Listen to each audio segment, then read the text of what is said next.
नमस्कार और स्वागत है। आज हम हेल्थ इंश्योरेंस यानी स्वास्थ्य बीमा के एक बहुत बहुत ज़रूरी हिस्से पर बात करने वाले हैं। हाँ जी, बिल्कुल।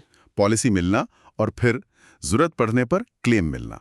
हाँ, ये दो पहलू हैं जो बीमा के वादे को आप कह सकते हैं हकीकत बनाते हैं। एक तो अंडरराइटिंग मतलब रिस्क को समझना, और दूसरा क्लेम्स। हाँ, यानी वादे का भुगतान। हमारे पास जो कुछ जानकारी है, जो दस्तावेज हैं, वो इन्हीं प्रक्रियाओं के बारे में है। तो आज कोशिश रहेगी ये समझने की कि बीमा कंपनियां कैसे तय करती हैं कि किसे पॉलिसी दें, किस कीमत पर दें। और फिर जब कोई क्लेम करता है तो असल में होता क्या है? सही बात है, क्योंकि क्लेम ही वो टाइम है जब पता चलता है कि बीमा का असली मतलब क्या है। बिल्कुल। बीमा खरीदना तो आसान है, एक वादा खरीदना है। क्लेम मिलना उस वादे का पूरा होना है। तो चलिए अंडरराइटिंग से ही शुरू करते हैं। एक शब्द है जो बार बार सुनने में आता है, मॉर्बिडिटी। सुनने में थोड़ा भारी लगता है। हाँ, लगता है। पर इसका मतलब काफी सीधा है।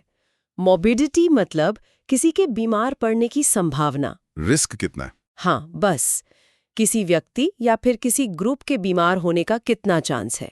बीमा कंपनी इसी का अंदाजा लगाती है। जैसे उम्र बढ़ती है तो बीमार होने का चांस बढ़ जाता है, बिल्कुल या कोई स्मोकिंग करता है तो उसका रिस्क ज्यादा है। सही। बीमा कंपनी का पूरा बिजनेस मॉडल इसी संभावना को, इसी रिस्क को आंकने पर टिका है। और इसी को अंडरराइटिंग कहते हैं। हाँ, बिल्कुल। इसी आंकलन को अंडरराइटिंग कहते हैं। और इसका मकसद देखिए दो है। पहला तो ये कि कंपनी को ये देखना है कि भाई प्रीमियम इतना आए कि क्लेम आराम से दिए जा सकें। ताकि कंपनी चलती रहे, फाइनेंशियली स्टेबल रहे। एग्जैक्टली।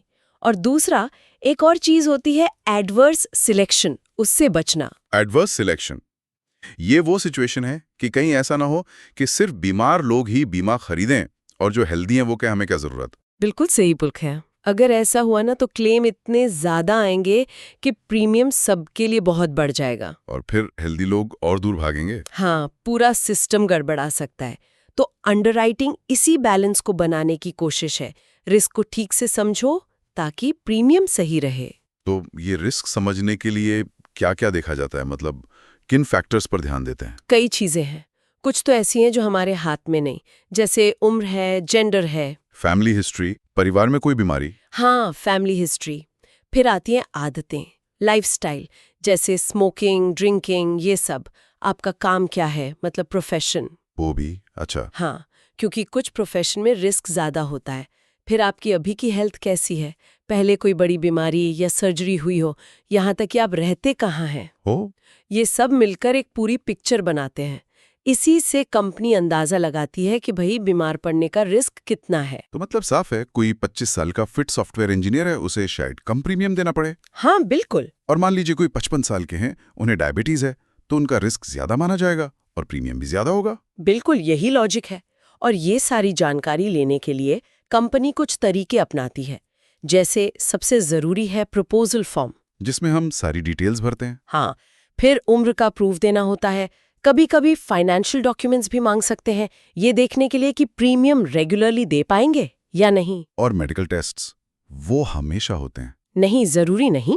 यहीं पर अंडरराइटिंग के दो टाइप सामने आते हैं। एक है मेडिकल अंडरराइटिंग, जिसमें टेस्ट वगैरह होते हैं। हाँ, उसमें हेल्थ चेकअप होता है, रिपोर्ट्स देखी जाती हैं।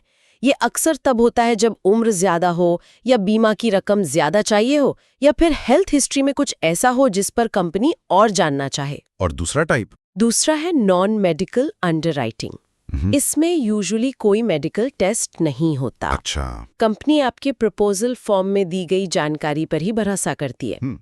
ये अक्सर यंग, हेल्दी लोगों के लिए या कम बीमा राशि वाली पॉलिसीज के लिए होता है। आपने इतने सारे फैक्टर्स बताए, उम्र, आदतें, बीमारियां, क्या इन सब को मिलाकर रिस्क का कोई स्कोर जैसा कुछ बनता है? हाँ, एक तरीका काफी कॉमन है, उसे न्यूमेरिकल रेटिंग मेथड कहते हैं। इसमें हर फैक्टर को, मतलब हर रिस्क को कुछ पॉइंट्स दिए जाते हैं। पॉइंट्स कैसे? मान लीजिए एक स्टैंडर्ड हेल्दी व्यक्ति का स्कोर 100 है। अब अगर कोई स्मोकिंग करता है तो शायद 25 पॉइंट जुड़ जाएं, ब्लड प्रेशर है तो 30 और जुड़ जाएं, ऐसे। अच्छा। इन सब पॉइंट्स को जोड़कर एक फाइनल स्कोर बनता है। और उस स्कोर से क्या पता चलता है? उस स्कोर के बेस पर कंपनी डिसाइड करती है कि पॉलिसी नॉर्मल रेट पर देनी है या प्रीमियम बढ़ा कर देना है, जिसको लोडिंग कहते हैं। अच्छा, लोडिंग। हाँ, या फिर कोई कंडीशन लगानी है, जैसे कोई खास बीमारी कवर नहीं करेंगे, या फिर अगर रिस्क बहुत ही ज्यादा है तो पॉलिसी देने से मना भी कर सकते हैं। ये तो हुई इंडिविजुअल पॉलिसी की बात, लेकिन ग्रुप इंश्योरेंस में क्या होता है? जैसे किसी कंपनी के सारे एम्प्लॉयज का बीमा होता है। हाँ, ग्रुप इंश्योरेंस का फंडा थोड़ा अलग है। वो चलता है लॉ ऑफ एवरेजेस पर, मतलब औसत के नियम पर। औसत, हाँ। जब आप एक पूरे ग्रुप का, जैसे एक कंपनी के सारे एम्प्लॉयज का बीमा करते हैं तो उसमें हर तरह के लोग होते हैं, यंग भी, ओल्ड भी, हेल्दी भी, थोड़े कम हेल्दी भी। तो रिस्क अपने आप बढ़ जाता है, बैलेंस हो जाता है। बिल्कुल। ग्रुप बड़ा होने से वो एडवर्स सिलेक्शन वाला खतरा कम हो जाता है। ऐसा नहीं होता कि सिर्फ बीमार लोग ही बीमा ले रहे हैं। हाँ, क्योंकि वो तो सबके लिए होता है। हाँ, पॉलिसी पूरे ग्रुप के लिए होती है तो रिस्क फैल जाता है। इसीलिए ग्रुप पॉलिसी में अक्सर उतनी सख्त मेडिकल अंडरराइटिंग नहीं होती जितनी इंडिविजुअल में होती है, खासकर अगर ग्रुप बड़ा हो। ठीक है, समझ गया। तो अंडरराइटिंग से ये तय हो गया कि पॉलिसी मिली, प्रीमियम क्या होगा, शर्तें क्या होंगी, कंपनी ने अपना रिस्क देख लिया। हाँ, थोड़ा रुककर अब आते हैं उस मोमेंट पर जब इस पॉलिसी की जरूरत पड़ती है, यानी क्लेम। यही पर बीमा का असली टेस्ट होता है। एकदम सही कहा। पॉलिसी का कागज तो बस एक वादा है, असली परीक्षा तो क्लेम के समय ही होती है। तभी पता चलता है कि कंपनी अपना वादा निभा रही है या नहीं। इस पूरी क्लेम प्रोसेस में कौन कौन लोग इन्वॉल्व होते हैं, मतलब कौन कौन सी पार्टीज हैं, ये जानना जरूरी है। हाँ, कई लोग और संस्थाएं जुड़ी होती हैं। सबसे पहले तो ग्राहक खुद, यानी पॉलिसी होल्डर, जिन्हें पैसा मिलना है। ठीक है। फिर बीमा कंपनी जो पैसा देगी। फिर अंडरराइटर्स भी, क्योंकि क्लेम के डेटा से ही वो आगे की पॉलिसीज को बेहतर बनाते हैं। और सरकार का रेगुलेटर IRDAI। हाँ, रेगुलेटर यानी IRDAI बहुत इंपॉर्टेंट है। वो पूरे मार्केट को कंट्रोल करते हैं, पॉलिसी होल्डर्स के इंटरेस्ट को प्रोटेक्ट करते हैं और देखते हैं कि कंपनियां फाइनेंशियली साउंड रहें। एजेंट या ब्रोकर का भी रोल होता है। हाँ, जिन्होंने पॉलिसी बेची थी वो भी क्लेम के समय अक्सर मदद करते हैं। फिर आते हैं अस्पताल, जहाँ इलाज होता है। हाँ, और एक और अहम कड़ी है TPA। TPA ये क्या होता है? आपने पहले भी जिक्र किया था। TPA यानी थर्ड पार्टी एडमिनिस्ट्रेटर। ये IRDAI से लाइसेंस्ड कंपनियां होती हैं। बीमा कंपनियां इन्हें हायर करती हैं क्लेम प्रोसेस करने के लिए, खासकर हेल्थ इंश्योरेंस में। अच्छा, मतलब ये बीमा कंपनी के बिहाफ पर काम करते हैं। हाँ, काफी हद तक। वो ग्राहक, अस्पताल और बीमा कंपनी के बीच एक ब्रिज की तरह काम करते हैं। ID कार्ड देना, अस्पतालों से कोऑर्डिनेट करना, कैशलेस अप्रूवल देना, डॉक्यूमेंट्स चेक करना, ये सब। इससे प्रोसेस स्मूथ हो जाता होगा। हाँ, कोशिश यही रहती है। भारत में हेल्थ क्लेम प्रोसेस करने में कुछ अलग तरह की चुनौतियां भी आती होंगी। यहाँ का सिस्टम थोड़ा अलग है। बिल्कुल आती हैं। पहली बात तो ये कि बीमा का सब्जेक्ट इंसानी शरीर है, जो कोई मशीन नहीं है। हर कोई अलग है। हाँ, स्टैंडर्डाइज्ड नहीं है। सही। हर बीमारी का असर अलग। फिर भारत में बीमारियों का पैटर्न, इलाज के तरीके, खर्च, ये जगह जगह काफी बदल जाते हैं। और मेडिकल साइंस भी तो बदल रहा है, नई तकनीकें आ रही हैं। बिल्कुल, नई बीमारियां, नई टेक्नोलॉजी, नई सर्जरी, जैसे आजकल वो की होल सर्जरी, लेजर ट्रीटमेंट कितने कॉमन हो गए हैं। इन सब के लिए पॉलिसी और क्लेम प्रोसेस को अपडेट रखना एक चैलेंज है। और एक ही इलाज दो लोगों पर अलग अलग असर कर सकता है। ये सब मिलकर क्लेम प्रोसेस को थोड़ा पेचीदा बना देते हैं। अच्छा, अब आते हैं क्लेम के टाइप्स पर। मोटे तौर पर कितने तरह के क्लेम होते हैं? देखिए, मुख्य रूप से 2 तरह के होते हैं जो सबको पता होने चाहिए। पहला है कैशलेस क्लेम। कैशलेस मतलब बिना कैश दिए। हाँ, अगर आप बीमा कंपनी के नेटवर्क वाले अस्पताल में इलाज कराते हैं तो आपको अपनी जेब से पैसे नहीं देने पड़ते, मतलब जो भी कवर्ड खर्चा है पॉलिसी के हिसाब से। अच्छा। अस्पताल सीधा बीमा कंपनी या TPA से अप्रूवल लेता है और इलाज के बाद बिल वहीं भेज देता है। पेमेंट डायरेक्ट हो जाती है। ये तो बहुत बढ़िया है, जैसे अस्पताल में अपना डेबिट कार्ड स्वाइप कर दिया और बिल बीमा कंपनी ने भर दिया। हाँ, कुछ वैसा ही समझ लीजिए। मकसद यही है कि इलाज के वक्त पैसे की टेंशन ना हो। और दूसरा टाइप? दूसरा है रीइम्बर्समेंट क्लेम। इसमें आप पहले अपनी जेब से अस्पताल का सारा बिल चुकाते हैं। अच्छा, पहले खुद पेमेंट करनी पड़ती है। हाँ, फिर डिस्चार्ज होने के बाद आप सारे original bill, reports, discharge summary, ये सब इकट्ठा करके बीमा कंपनी या TPA को भेजते हैं। और फिर वो पैसे वापस करते हैं? हाँ, वो सारे डॉक्यूमेंट्स चेक करते हैं, देखते हैं कि पॉलिसी के हिसाब से कितना क्लेम बनता है और फिर वो अप्रूव्ड अमाउंट आपके बैंक अकाउंट में भेज देते हैं। ये वैसा हुआ जैसे ऑफिस के काम से बाहर गए, पहले खुद खर्च किया, फिर बिल लगाकर ऑफिस से पैसे वापस ले लिए। बिल्कुल बिल्कुल सही एनालॉजी है। ठीक है। दोनों के अपने प्लस माइनस हो सकते हैं।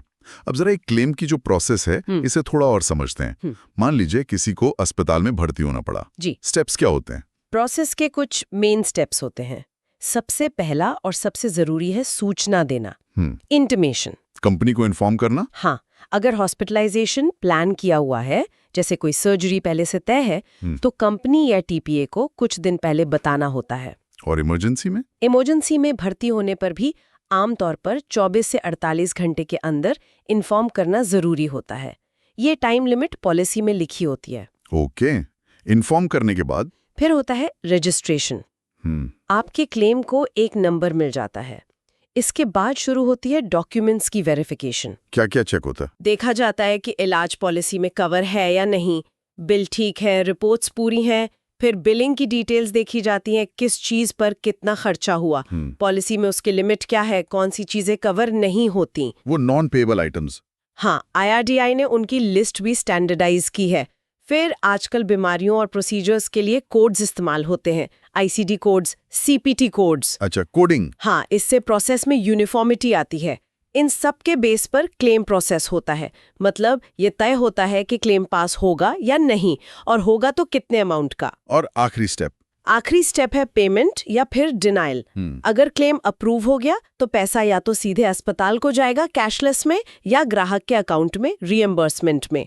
और अगर रिजेक्ट होता है तो कंपनी को लिखकर बताना पड़ता है कि क्यों रिजेक्ट किया। कारण बताना जरूरी है। तो पूरी प्रोसेस में सही जानकारी सही टाइम पर देना बहुत क्रिटिकल है। दूसरा, जिस बीमारी या चोट के लिए क्लेम है वो पॉलिसी में कवर होनी चाहिए और हॉस्पिटलाइजेशन पॉलिसी पीरियड के दौरान हुआ हो। तीसरा, जिस अस्पताल में इलाज हुआ वो कंपनी की डेफिनेशन में अस्पताल होना चाहिए। मतलब कुछ मिनिमम जरूरतें होती हैं, जैसे बेड कितने हैं, ऑपरेशन थिएटर है या नहीं, इस तरह की चीजें। हाँ। चौथा, भर्ती आमतौर पर कम से कम 24 घंटे की होनी चाहिए। हालांकि आजकल कई डे केयर ट्रीटमेंट भी कवर होते हैं जिनमें 24 घंटे रुकने की जरूरत नहीं होती। जैसे कैटरेक्ट सर्जरी। बिल्कुल। और वो एक्सक्लूजन्स जिनका पैसा नहीं मिलता। हाँ, वो बहुत जरूरी है।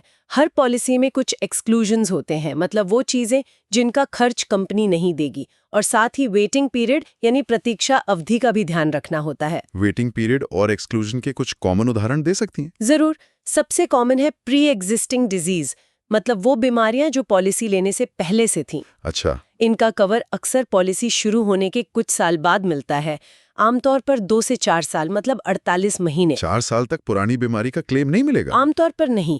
फिर एक इनिशियल वेटिंग पीरियड होता है, पॉलिसी शुरू होने के पहले 30 दिन। 30 दिन? हाँ, इस दौरान एक्सीडेंट को छोड़कर किसी और बीमारी का क्लेम नहीं मिलता। ओके, और कोई स्पेसिफिक बीमारियां या इलाज जो कवर नहीं होते? हाँ, कई स्पेसिफिक एक्सक्लूजन्स होते हैं, जैसे कॉस्मेटिक सर्जरी हो गई, मोटापा कम करने का इलाज, दांतों का रूटीन ट्रीटमेंट, HIV एड्स, शराब या ड्रग्स से जुड़ी प्रॉब्लम्स। भारत के बाहर इलाज? हाँ, अगर वो नॉर्मल हेल्थ पॉलिसी है तो भारत के बाहर इलाज कवर नहीं होता।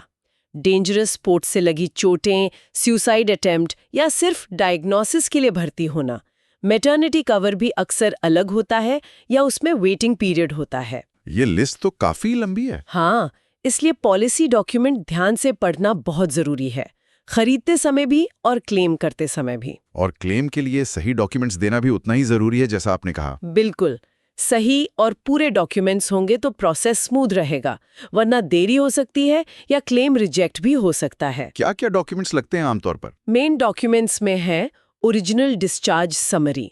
इसमें मरीज, बीमारी, इलाज, भर्ती, छुट्टी की डेट्स सब होता है। ठीक है। सारी original investigation reports, blood test, x-ray, MRI जो भी हुआ।